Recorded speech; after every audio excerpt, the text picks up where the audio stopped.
Hello, everybody. Old Buck Dave back again with you know who. Talk to me. That would be Old Buck Dell, the two old bucks. Dell. Good to hear your voice again. Again, we are not in the same room again today, but our hearts are in the same room, I guess.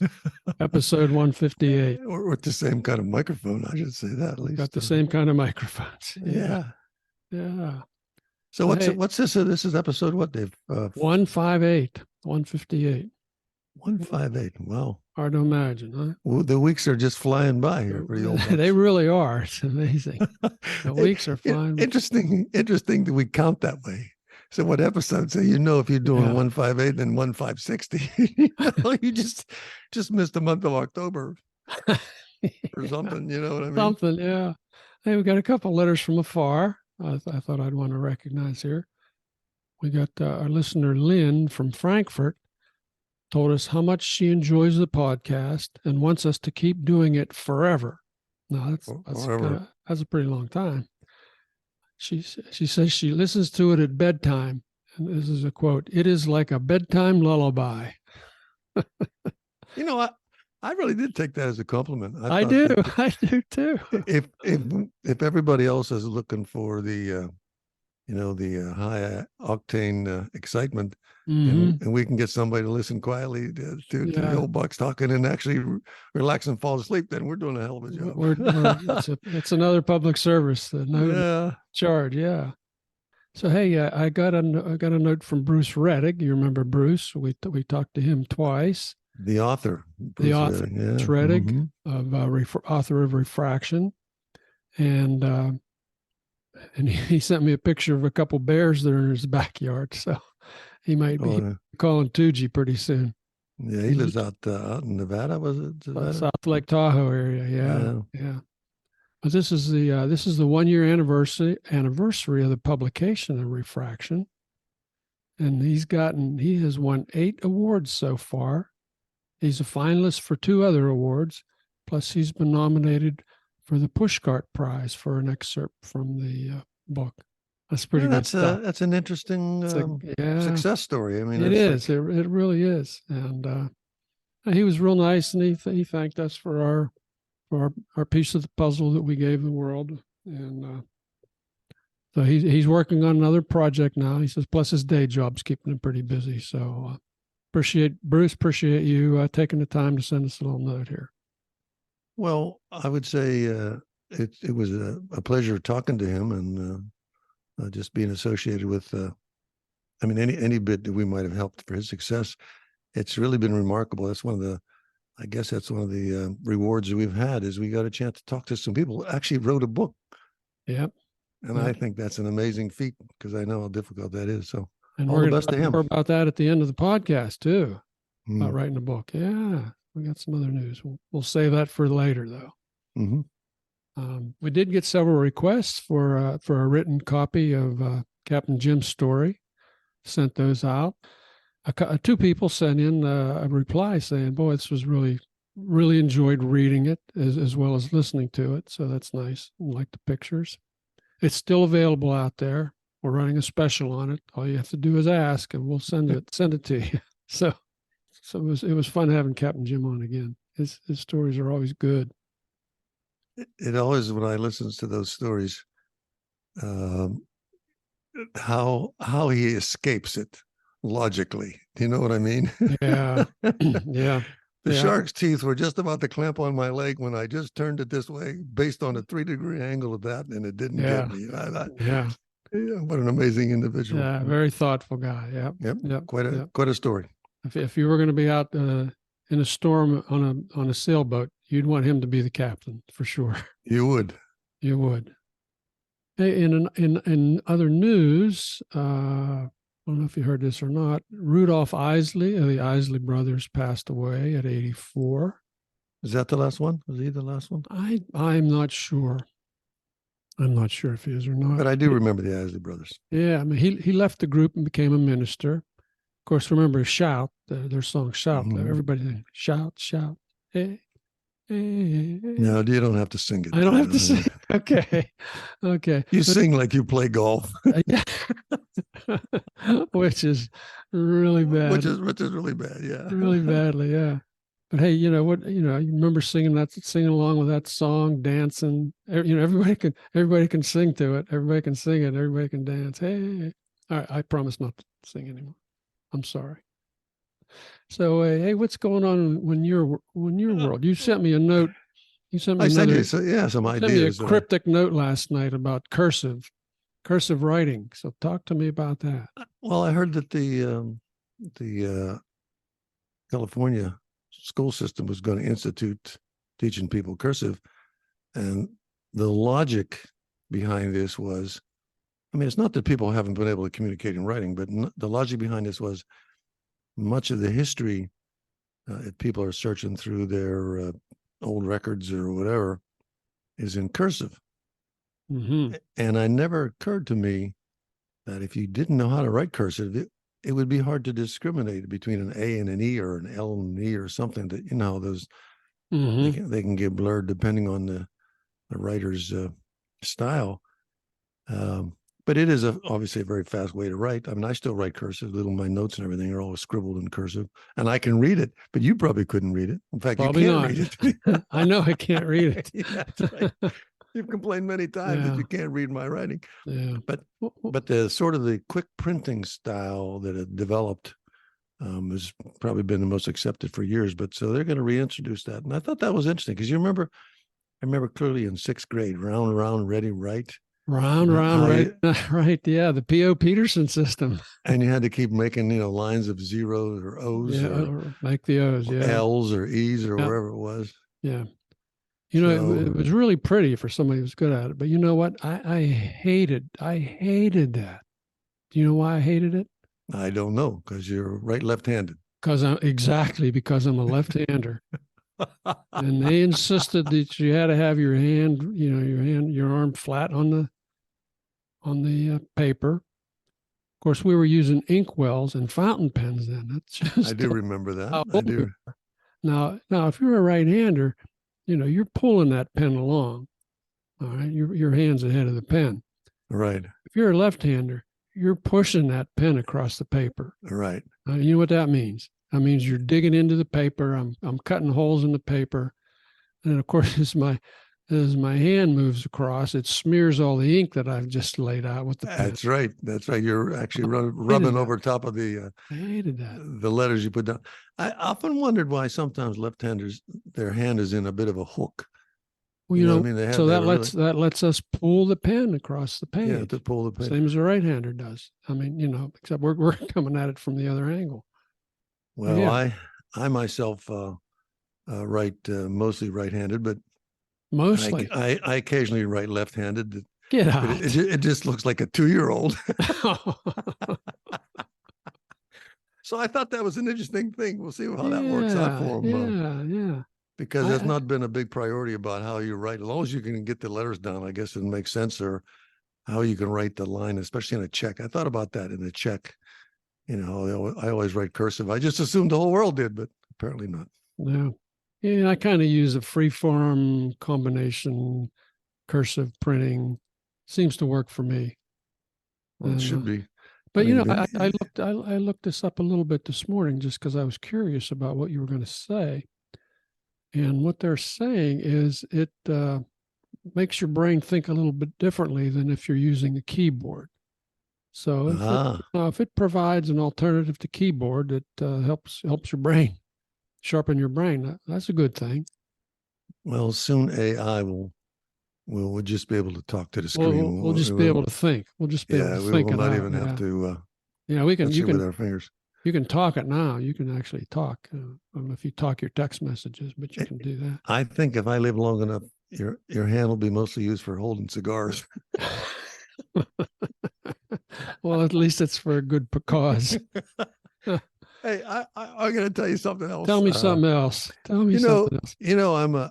I'm a keen observer of the world, and I have this view that only I can see it. I don't know how. That's the only way I can tell you. You do march to your own drum. I'll give you that. Yeah. It's just like, hey, look at that. How about that? Shake my head sometimes. Everybody's been doing that for years. Why did you just notice it? But something caught me the eye. I like to watch college ball. I have about 6 teams I like to see play, and if they happen to be playing each other, all the better. But I was watching college football, and I noticed an odd behavior a really odd behavior by the quarterback. And I said to myself, geez, this guy's really taking this little thing to an extreme. So I let it pass, and I just carried on. And I pick it up here and there because I'm looking for it. But the other day I was watching baseball. I was watching, I think it was Houston and Texas Rangers. And the pitcher kept putting his hands in his mouth. Almost every pitch, he would take two fingers and touch him on his lips or in his mouth or on his tongue, and then grip the ball. And I said, Wait a minute. He's not throwing a spitter, is he? No, I thought maybe they'd question that by wetting the ball you would or think something they would like question that. Yeah. Well, anyhow, he was doing that. And then I said, these football players are doing the same thing. They're licking their fingers before they throw the ball. Almost every play you see them stick their fingers in their mouth. So I said, man, that's really an odd behavior. And I don't hear anybody comment about it.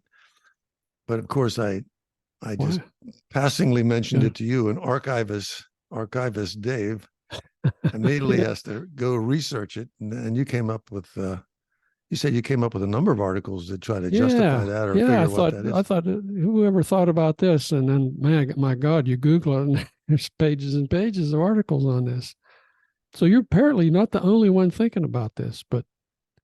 Well, someone might have went to the trouble to actually post something on it, but did you get anything? The piece you sent me, I thought was silly. I mean, I couldn't even believe they were thinking that by wetting their fingers, they were going to throw the ball farther or something like that. Yeah. So, I read a couple of articles about it, and they said, well, it's kind of a tradition, and it becomes something you do automatically. And there's also a possibility that it gives you a better grip on the ball. I don't know why having your fingers wet would give you a better grip on the ball.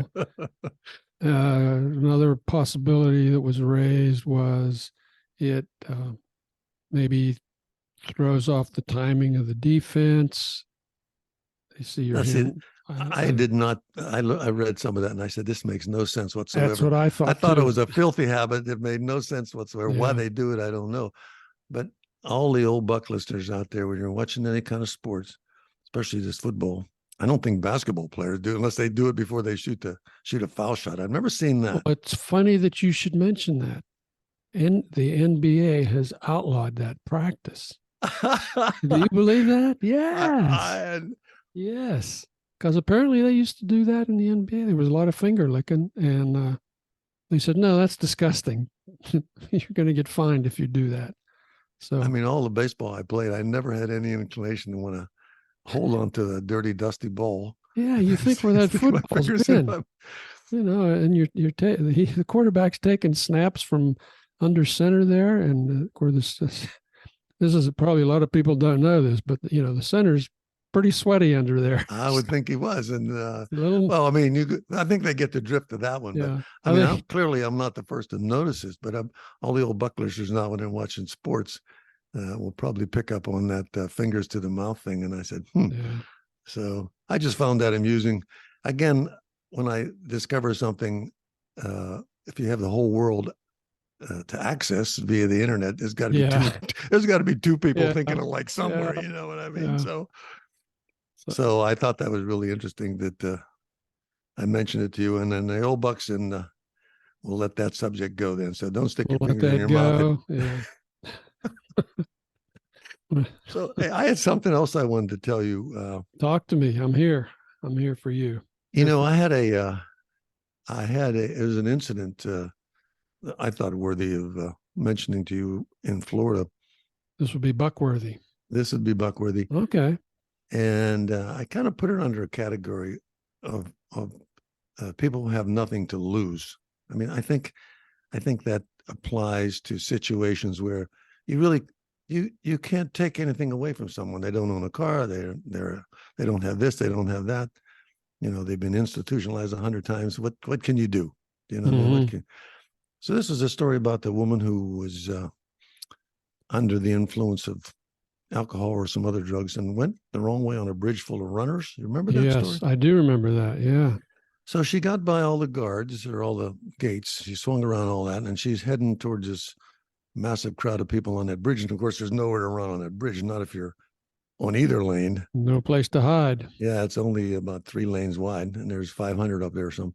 So she's heading there, and I would think the carnage she would cause if she tried to plow through that crowd. So a state trooper who was between her and the crowd tries to prevent that and gets hit head on, smashes the car. Mm-hmm. She gets banged up, and the woman survives it. And then it's not on the news, and you kind of forget about it. So then recently, she has come up with a plea bargain. This is all over the internet. Anybody can Google this and see.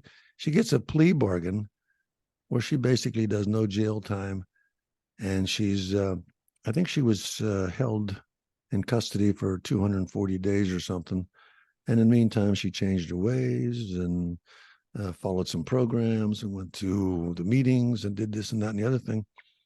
And basically, she's going to get off with no additional time. I thought there'd be at least a big monetary penalty against her. Mm-hmm. So I didn't see that. Maybe if someone Googles it, they can write to us and tell us how they think of that. But my question is, if she has nothing to lose, if she has been sort of in the system for a long time, then she couldn't pay the lawyers. That would have been state, state would have funded that. All the incarceration time, it was not worried about paying rent, not paying. You can fine her, but she doesn't have any money, right? So. Yeah, she can do all these things. And she's basically, it's like, that is a dangerous person or group when they have absolutely nothing to lose. And I only mentioned it because I've seen alcoholics already in the system that just never, you can't do anything. You can take him, put him in jail for 30 days. You can do this to him. You can do that to him. They can go to this or that. And they don't own anything. They get by on whatever way they can. So I don't know. I'm curious to see if the state lets that play out that way, that she isn't sued by the police officers or something. But what good would it do? You know what I mean? Yeah. There's nothing to lose. I don't know how we're going to solve that one. I'm going to throw that out to the old Buck listeners, and they can Google that, and they probably have an opinion on that. I just didn't know. I don't know how that would play out. I mean, I'm torn between being forgiving her and punishing her. Yeah. I guess their thinking was she's already been in jail for almost a year. I don't know. I don't know what the logic is. Maybe the law says that this is how it has to play out if you make a plea bargain. If you say, I did it and I'm sorry, so what? Yeah. Without the so what? Speaking of nothing left to lose, I see the House finally elected a speaker. What do you think of that? Well, I thought that was interesting too. Yeah, you're talking about the Congress. You're talking about Mike Johnson. Yeah, the United States House of Representatives have been rudderless for some time now. Well, that's, what do you do for those of us who have no control over any of that?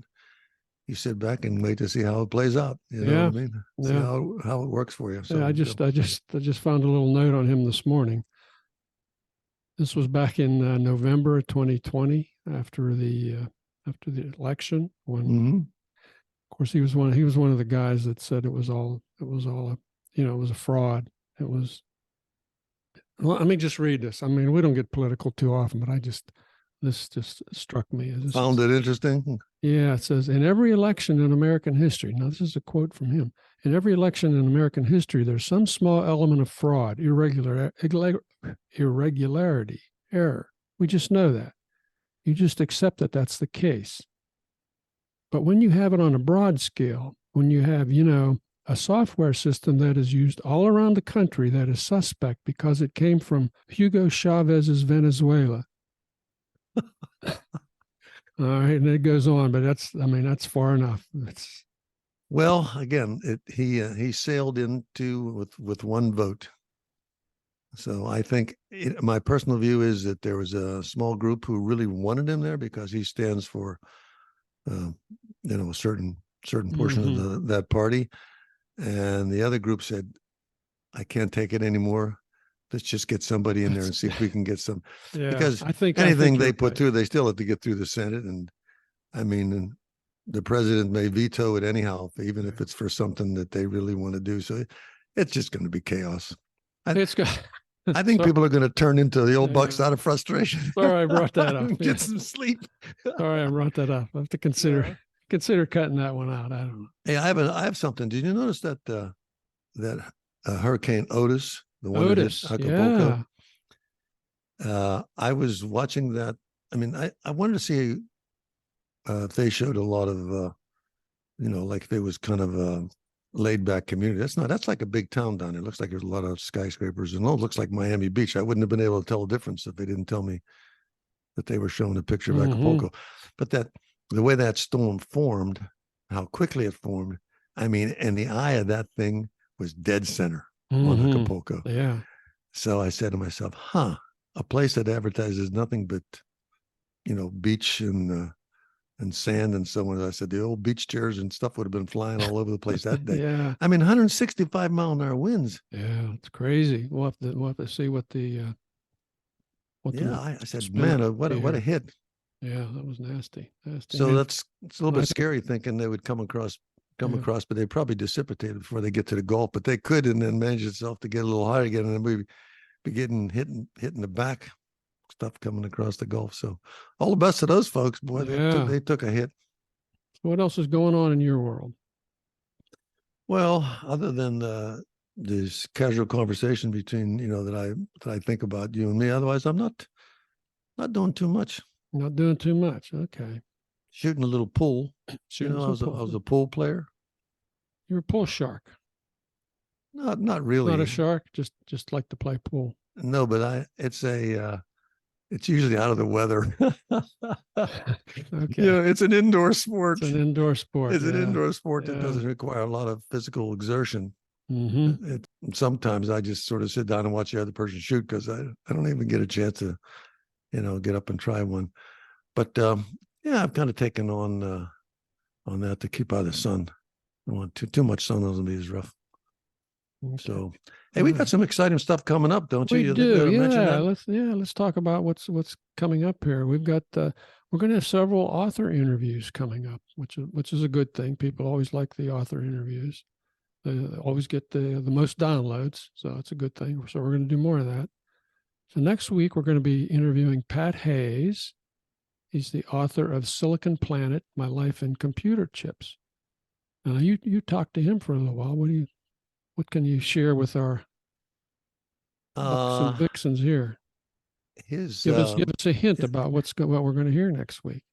Well, I would say that it has been writing and books, and when we read and we talk about that a lot, but I always find that to be such a tough thing to do.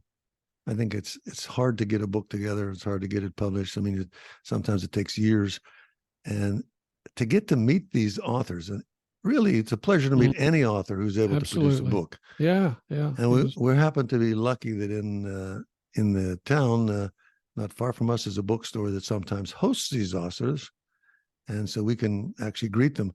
And he was the party. Yeah, he was there that day, and what a fascinating individual. And you couldn't really tell. You understood that he understood about silicon's chips. But it wasn't until you read the book that you realize how amazing this gentleman is. So we're looking forward to talk to him, get his opinion on what it was like to write it, and so on and so forth. It should be an interesting memoir, absolutely. And then in 3 weeks, we're going to have another memoirist. We'll be talking with Agnes Schiffer. She's the author of Sabina's Odyssey, which is the story of her mother as a young girl hiding from the Nazis in the Netherlands during World War II. So it's a really well researched and well thought out book. It tells the tale of the family, and so I mean I'm not going to be giving any secrets away. Her brother was arrested by the Nazis and taken to the Mauthausen concentration camp in Austria, and he perished there. They murdered him after he was there about 2 months, I believe. Well, I would say I would say, David, when we met her, what a delightful lady she is. Yeah. Yeah. Again, it was a pleasure for the old Bucks to meet the author of this book. She's just a nice, very sweet lady. I don't know how else to describe her. She's got a real nice, low key personality, and we look forward to talking to her. I look forward to talking to Agnes. And we've got a couple other authors that we've got commitments from. We've got to work out the scheduling for them. So I won't tell you anything more about them yet, but probably we'll know more next week. Be able to share more information on that next week. So, well, all good. So that's all good. Yeah, it's all good. So hang in there, folks. We're gonna have some more real episodes. So. And before we go anywhere, I want to give a big shout out to VV1. We got. I think we got her on assignment. She is on assignment. She said something about she joined a book club, and hopefully in the future she'll come with her thoughts on reading. We know what to read or what she's been up to. She's a fascinating lady, and I love her dearly. So yeah, all the best to VV1 out there. If you're listening, you stay well. Hey, I got one other thing here. I forgot to mention. We went to the movies a day or two ago, to the big screen. We saw Killers of the Flower Moon. You know that? Yeah, I know the movie. I saw this. Okay, that's Martin Scorsese's 3.5-hour film. It's based on the book by David Gran of the same name. It's nonfiction. It's a true story. And for anybody who's not aware of this yet, it dealt with the what was called the Reign of Terror in the 1920s, where over 60 Osage people were killed in order for white men to gain their oil rights. At the time, the Osage, when they struck oil on their reservation in Oklahoma, they became the richest per capita in the world. So we've got a lot of people trying to get that money from them. This is all a true story. Now, every minute of the movie is obviously there's some stuff that's dramatizations, but the basic events are that's exactly what happened, kind of. So we've got the De Niro's and the DiCaprios in there, and Lily Gladstone, who plays DiCaprio's wife, Osage person. So it was a great movie. It really was. It's a good history lesson. And how long was it? 3.5 hours. So plan accordingly. They don't stop it for an intermission.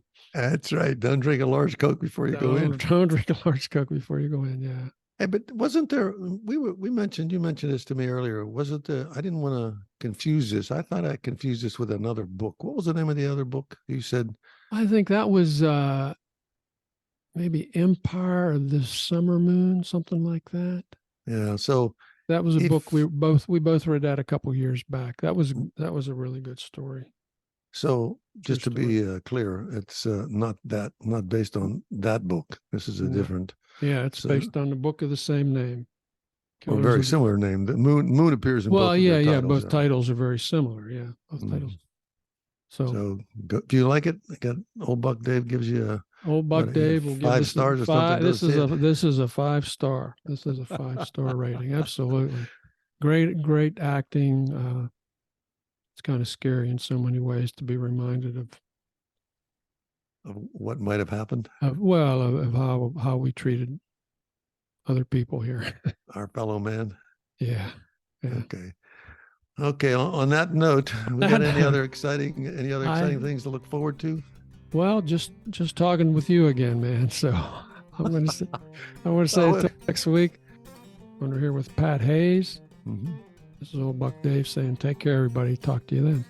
Yeah, same here. Old Buck Dave saying, thanks for listening, and talk to you next time.